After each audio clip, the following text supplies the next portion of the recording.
barrister, writer and broadcaster. Afternoon to you, Chris. So the Tories are calling it blasphemy by the back door. Do you recognise that? Yes, I do. I mean, the reason we abolished blasphemy a few years back, as you've just heard, is because it only applied to the Christian faith and the established faith and only protected one religion. So understandably, there was a sensible decision taken that in a country that has many religions, you can't have a blasphemy law for one, but not for the others. So it was abolished altogether. And the problem we have, and I agree with almost everything that your last contributor, Andrew Doyle, had to say, the problem we have is that we have too many criminal laws that criminalise behaviour, which is fundamentally not suitable for the criminal justice process, like causing someone's offence or causing someone distress because, you know, they're distressed because you strongly disagree with them and they find that very upsetting.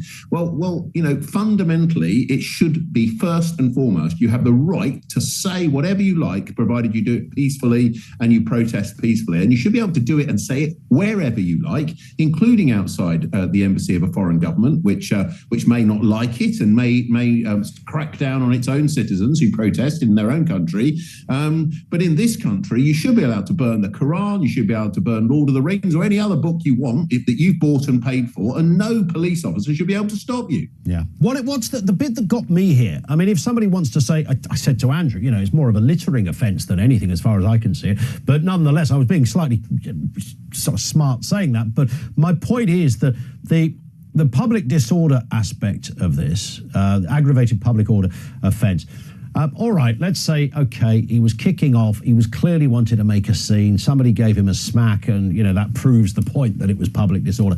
But what's the inclusion of the religiously element going on here, Chris? Why do you sense that, and Andrew Doyle did say that this was downgraded, you know, from what it originally could have been, but why do we need that included? Well, I don't think we do. The reason it's included, I think it's important for people to understand that the judge in this case was applying the law of the land, which was decided by Parliament. It's not the judge's fault. There's nothing woke about the judge. The judge has simply applied the law of the land very, very strictly and accurately. What the problem is, the law's wrong. But the answer to your question is that some years ago, someone had the bright idea to use the words racially and religiously aggravated and use them as to create sort of separate crimes in numerous different categories, of which the Public Order Act is the most obvious. So, you know, we've always had, well, for many, many years, we've had a Public Order Act. It goes back to 1986, and it criminalised, the idea of it was to criminalise situations where there's a sense of fear and violence created by people behaving in a way that it isn't acceptable and which genuinely puts the public in some sort of fear, and genuine and real substantial fear.